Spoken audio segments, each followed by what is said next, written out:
بادشاہ اپنے سپاہیوں کے ساتھ شکار پر تھا۔ وہ جنگل میں راستہ بھول گیا، پیاس سے برا حال تھا۔ ڈھونڈتے ڈھونڈتے اس کو ایک پرانی کٹیا مل گئی۔ اندر داخل ہوا تو ایک بزرگ کو عبادت کرتے پایا۔ وہ اپنی عبادت سے فارغ ہوئے تو اس کی طرف متوجہ ہو کر آنے کا مقصد پوچھا۔ بادشاہ نے پیاس اور راستہ بھولنے کا بتایا تو بادشاہ بولا، حضرت ایک چھوٹا سا تحفہ آپ کو پیش کرنا چاہتا ہوں۔ یہ کہہ کر اپنی انگوٹھی اس کے ہاتھ پر رکھ دی اور کہا، میں بادشاہ ہوں، آپ جب چاہیں میرے محل میں آ جا سکتے ہیں، فقط دربان کو یہ انگوٹھی دکھائیے گا، وہ بغیر کسی سوال کے آپ کو مجھ تک پہنچا دے گا۔ بادشاہ وہاں سے رخصت ہو گیا۔ کچھ دن بعد بزرگ کو کچھ پیسوں کی شدید ضرورت آن پڑی۔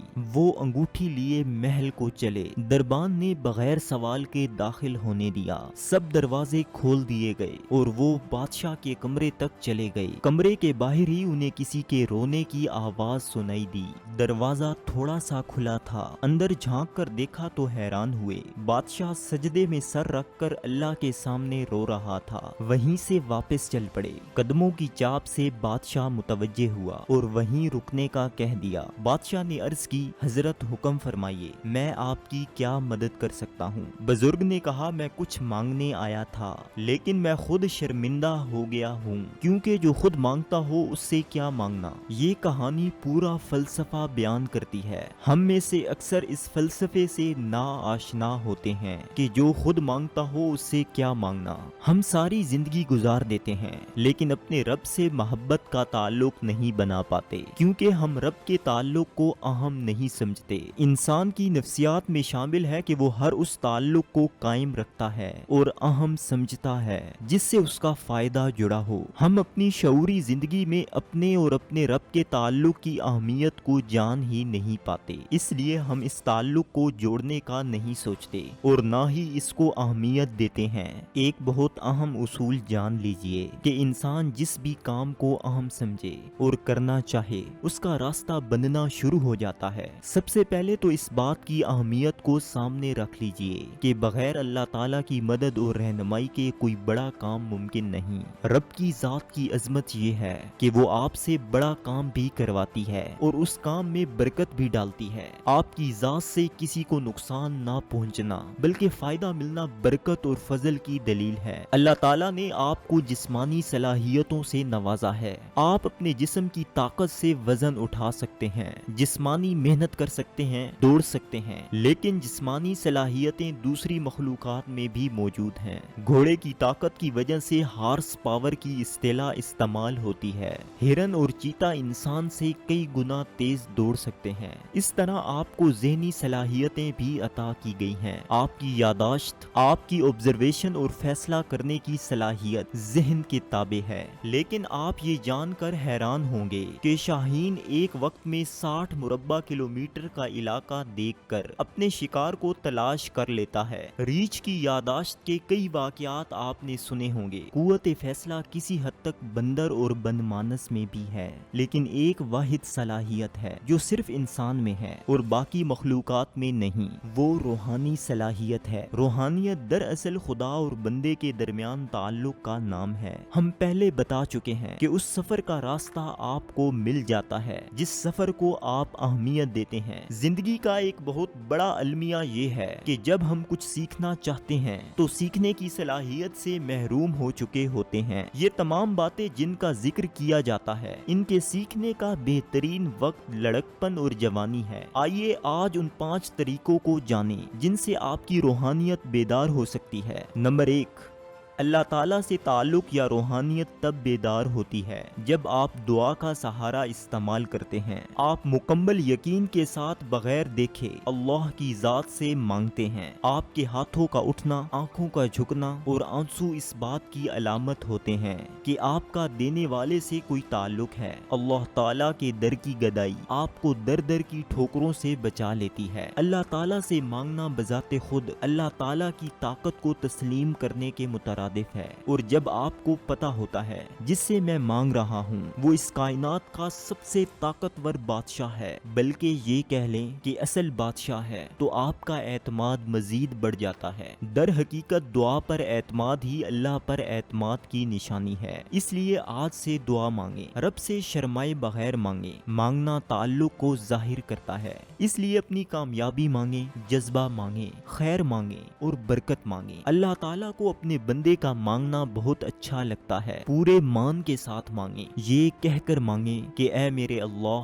تیرے علاوہ میرا کون ہے جس سے میں مانگوں۔ اپنے آپ پر مان آپ کے اندر روحانیت کو بیدار کرتا ہے۔ یاد رکھیں، روح دینے والے سے تعلق روحانیت کو بیدار کر دیتا ہے۔ آج سے یہ حقیقت سامنے رکھیں کہ آپ روح والی مخلوق ہیں، دعا مانگنے والی، رب سے تعلق بنانے والی اور رب پر مان کرنے والی مخلوق۔ ذرا سوچئے کتنے عرصے سے آپ نے اپنے رب سے بات چیت ہی نہیں کی۔ اپنوں سے تو رابطے قائم رہنے چاہیے۔ کسی بہت اپنے کو کچھ کہنا ہو تو انتظار کس بات کا؟ ابھی بات کیجئے، وضو کیجئے، سر سجدے میں رکھیے، دل کا حال بیان کر دیجئے، آج ہی ٹوٹے ہوئے تعلق کو برقرار کیجئے۔ یاد رکھیے، آپ کی آمد کا اللہ تعالیٰ کو بہت انتظار ہے، وہ تو خود انتظار کرتا ہے کہ میرا بندہ مجھ سے مانگے اور میں نواز دوں۔ نمبر 2، اپنے اللہ سے تعلق کے لیے دوسروں کو معاف کرنا سیکھیں۔ حدیث پاک ہے کہ جو معاف کرتا ہے اللہ اس کو معاف کر دیتا ہے۔ رب تعالیٰ کو معاف کرنے والے بہت پسند ہیں۔ معاف کرنے والے کی سب سے بڑی نشانی یہ ہے کہ وہ گلہ نہیں کرتا۔ معاف کرنے سے آپ اپنی انرجی بچا لیتے ہیں۔ آپ بھی آج سے معاف کرنا شروع کریں، دوسروں کو اللہ تعالیٰ کے لیے معاف کریں۔ جب آپ اللہ کے لیے معاف کرتے ہیں تو آپ کا اپنے رب سے تعلق قائم ہو جاتا ہے۔ معاف کرنے والا خالق اور مخلوق دونوں کا پسندیدہ ہوتا ہے۔ معاف کرنے کا بہتر طریقہ یہ ہے کہ دوسروں کے معافی مانگنے سے پہلے ہی معاف کر دیں تاکہ اس کو معافی مانگنے کی زحمت نہ اٹھانی پڑے۔ معاف کرنے سے آپ کی خوابیدہ صلاحیتیں بیدار ہوتی ہیں۔ سقراط کے پاس بہت دور دور سے لوگ سوال پوچھنے آتے تھے۔ ایک دفعہ ایک شخص اس کے گھر گیا اور دروازہ کھٹکھٹایا۔ اندر سے بہت اکھڑ اور برے لہجے میں جواب آیا، سقراط گھر پر نہیں ہے۔ وہ شخص ڈھونڈتا ہوا بازار گیا، وہاں سقراط مل گیا۔ اس نے سب سے پہلے اپنا سوال کیا اور سقراط نے جواب دے دیا۔ پھر وہ شخص بولا، اے وقت کے دانشور، یہ تو بتا کہ تو فہم و فراست کا پیکر ہے اور تیری گھر والی اتنی بدتمیز اور بد زبان کیوں ہے؟ سقراط بولا، اس کے بدتمیز ہونے کی وجہ تو میں نہیں جانتا، لیکن یہ جانتا ہوں کہ اس بدتمیز اور بد زبان کو معاف کرنے سے اللہ تعالیٰ مجھے دانش اور سمجھ سے نوازتا ہے۔ اس لیے آپ بھی معاف کرنا سیکھیں۔ یاد رکھیں، معاف کرنا ایک عادت ہے اور عادت سیکھی جا سکتی ہے اور پیدا بھی کی جا سکتی ہے۔ اپنی شخصیت میں معاف کرنے کی عادت پیدا کریں۔ یہ عادت نبیوں کی عادت ہے، یہ عادت ولیوں اور اللہ والوں کی عادت ہے، یہ عادت آپ کے اندر روحانیت بیدار کر دیتی ہے۔ نمبر 3، رنگ محل بازار میں ایک بابا جی رہتے تھے۔ پیشے کے اعتبار سے وہ موچی تھے۔ ان کا نام بابا فیروز تھا۔ ان کے متعلق ایک بات بہت مشہور ہے کہ وہ صاحب دعا تھے، دوسروں کے لیے دعا کرتے تھے اور اللہ کریم ان کی دعا سنتا بھی تھا۔ ان کے درویش اور ولی اللہ ہونے پر بہت سے لوگوں کا یقین تھا۔ کسی نے ان سے پوچھا کہ بابا جی اللہ سے دوستی کیسے ہوئی، کہاں موچی اور کہاں اللہ کا ولی؟ بابا جی نے بہت خوبصورت جواب دیا، فرمانے لگے، میں نے پوری زندگی جس کا بھی جوتا مرمت کیا ہے اس نیت سے مرمت کیا ہے کہ یہ میرے اللہ کا بندہ ہے اور میرے رسول اللہ صلی اللہ علیہ وآلہ وسلم کا امتی ہے۔ اگلا جملہ بہت خوبصورت ہے، فرماتے ہیں، کام بڑا نہیں ہوتا، کام کی نیت کام کو بڑا بنا دیتی ہے۔ یہ راز بہت کم لوگوں کو پتا ہے کہ کام کی عظمت دراصل نیت کی عظمت میں چھپی ہے۔ خلوص نیت تو ولیوں کا شیوا ہے۔ آپ جو بھی کام کر رہے ہیں، کاروبار، پڑھائی، نوکری، دوسروں کی مدد، سیاست، ڈاکٹری یا انجینئرنگ، تبلیغ، رہنمائی یا تدریس وغیرہ۔ آج سے ابھی سے اس کام کی نیت بہترین کریں۔ اللہ کی نظر میں پسندیدہ وہ ہے جس کی نیت بہترین ہے۔ قرآن کریم کے بعد سب سے زیادہ احترام کی نظر سے دیکھی جانے والی کتاب بخاری شریف ہے، اور حدیث کی اس کتاب کے اعمال والے باب کی ابتدائی حدیث یہ ہے: عملوں کا دار و مدار نیتوں پر ہے، اللہ اس سے محبت کرتا ہے جس کے کام اور محنت کی نیت مخلوق کی خیر اور اللہ کی خوشنودی ہو۔ آپ بھی اپنے کام میں نیت کریں کہ مخلوق خدا کی خیر کرنی ہے، پھر دیکھیں اللہ آپ کو دوست کیسے بناتا ہے۔ نمبر 4، اللہ کریم کو وہ بندہ بہت پسند ہے جس کا اخلاق بہت اچھا ہے۔ اچھا اخلاق دوسروں کو بے لوث پیار کرنے اور احترام دینے سے شروع ہوتا ہے۔ ترمذی شریف حدیث کی معروف کتاب ہے۔ اس میں ایک حدیث موجود ہے جو اخلاق کی قدر و قیمت بیان کرتی ہے۔ قیامت کے روز مومن کے نامہ اعمال میں سب سے وزنی شے اس کا حسن اخلاق ہوگا، نرم زبان میں بات کرنا، شرم و حیا کا خیال رکھنا اور دوسروں کو قدر دینا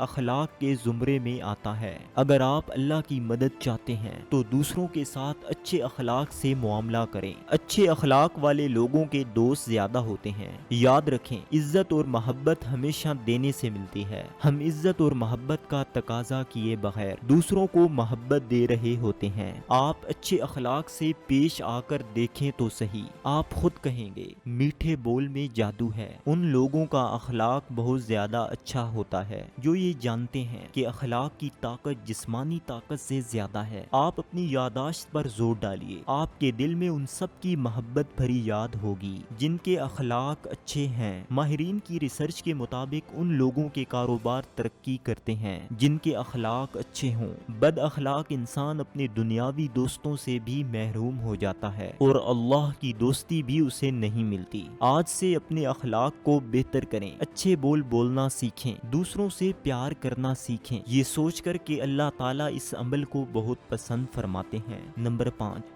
اللہ کی محبت ان لوگوں کے لیے ہوتی ہے جو احسان کرتے ہیں۔ احسان کرنے والا سخی ہوتا ہے اور سخی اللہ کو بہت پسند ہے۔ سخاوت کرنے والا اپنے اس عمل سے اس بات کا اظہار کر رہا ہوتا ہے کہ میرا ایمان اس ہستی پر ہے جو تمام خزانوں کا مالک ہے۔ سخاوت آپ کے کاموں اور مال میں برکت ڈال دیتی ہے۔ آپ یقینی طور پر کامیاب ہو سکتے ہیں اگر آپ اپنی زندگی کے ثمرات میں دوسروں کو شریک کرتے رہیں۔ سخاوت مال کی موجودگی میں نہیں ہوتی بلکہ دل سے ہوتی ہے، یہ حوصلے سے ہوتی ہے۔ اس لیے کہا جاتا ہے کہ اصل سخی وہ ہے جو دل کا سخی ہے، دوسروں کے لیے آسانیاں پیدا کرنے والا، اپنے علم سے دوسروں کی زندگی میں روشنی کرنے والا اور مایوس لوگوں کو امید کی دولت دینے والا بھی سخی ہی کہلائے گا۔